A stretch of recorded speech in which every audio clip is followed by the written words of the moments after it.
हैं कि संसद की कार्यवाही सुचारू तरीके से चल पाएगी, क्योंकि पक्ष और विपक्ष के बीच का जो गतिरोध है वो अब थम सा गया है और कहा भी यही जा रहा है। जो खबर आ रही है उसके मुताबिक हंगामे पर संसदीय कार्य मंत्री रिजिजू का बयान आया है। किरण रिजिजू ने क्या कहा है ये अब आपको बताने जा रहे हैं, और ये बात उन्होंने कही है खासकर एक हफ्ते तक हो रहे हो हंगामे के बाद कि अब गतिरोध टूट गया है और जो शोर मचाया जा रहा था विपक्ष की तरफ से वो थम जाएगा।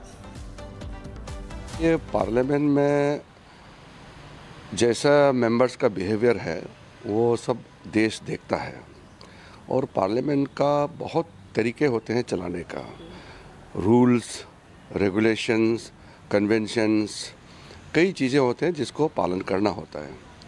अगर पार्लियामेंट नहीं चलेगा तो देश कैसे चलेगा? देश को चलाने के लिए भारत का संसद चलना बहुत ज़रूरी है।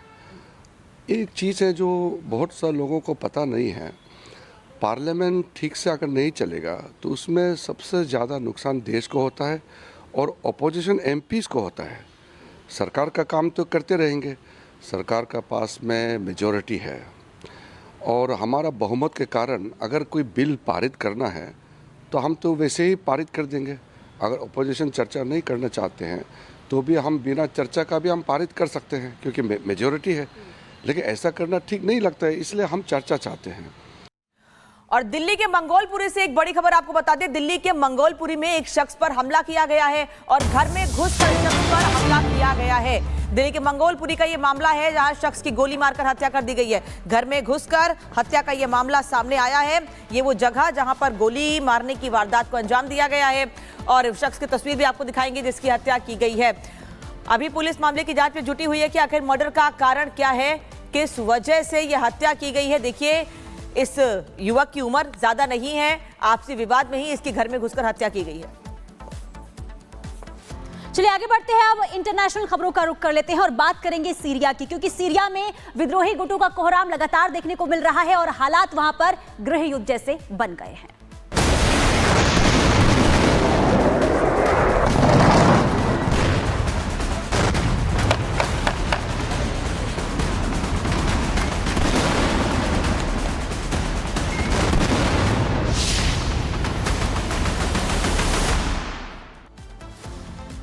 तो सीरिया में गृह युद्ध जैसे हालात बन गए हैं। आग वहां पर लगातार भड़कती हुई नजर आ रही है। विद्रोही गुट एक के बाद एक शहरों पर कब्जा जमा रहे हैं और अब विद्रोही गुटों ने वहां पर जंग छेड़ दी है हामा शहर पर, और हालात वहां पर दिन पर दिन खराब होते हुए नजर आ रहे हैं। रिपोर्ट देखिए।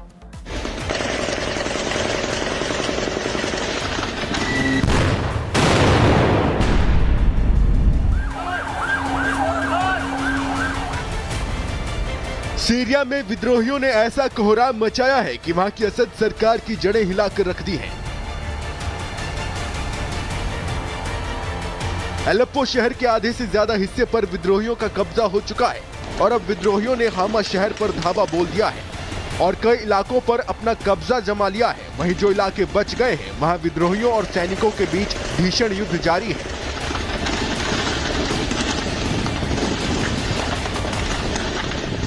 एलेप्पो में विद्रोहियों ने कब्जा कर रखा है। ऐसे में असद सरकार के अधिकारी और सैनिक विद्रोहियों के कहर से बचने के लिए गांवों में छुपने को मजबूर हैं। लेकिन विद्रोही सैनिकों की तलाश में जगह जगह दबिश दे रहे हैं और सैनिकों को पकड़कर अपने साथ ले जा रहे हैं।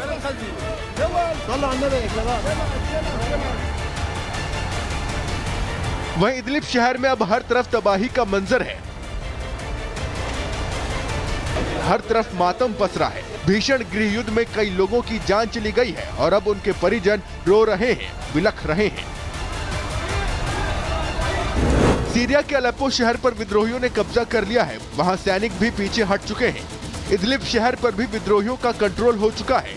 हामा शहर में विद्रोहियों और सैनिकों के बीच युद्ध जारी है। रिपोर्ट्स के मुताबिक इस युद्ध में अब तक 300 से ज्यादा लोगों की मौत हो चुकी है, जिसमें 20 आम नागरिक शामिल हैं, जिसको देखते हुए लोगों को घर के अंदर ही रहने का आदेश दिया गया है। सीरिया में विद्रोही गुट में हयात तहरीर अल शम और उसके सहयोगी संगठन शामिल हैं, जो लगातार शहरों पर कब्जा करते हुए आगे बढ़ रहे हैं और अब उनका मिशन हामा में जारी है।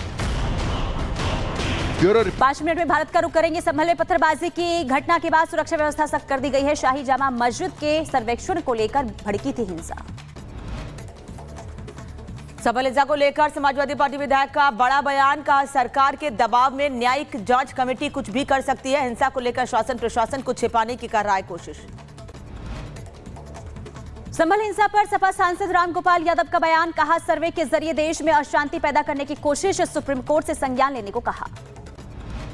सुप्रीम कोर्ट को चाहिए उसका नोटिस ले और इस तरह के सर्वे के आदेश करने वाले जजों के खिलाफ कार्रवाई करें।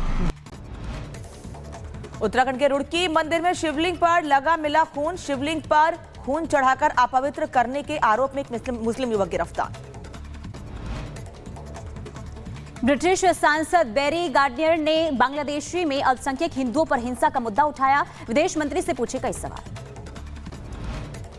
बांग्लादेश में हिंदुओं के साथ हो रही हिंसा को लेकर उत्तर प्रदेश में रामपुर में प्रदर्शन हुआ है। सड़कों पर उतरे हिंदू समाज के लोग। राष्ट्रपति को दिया ज्ञापन।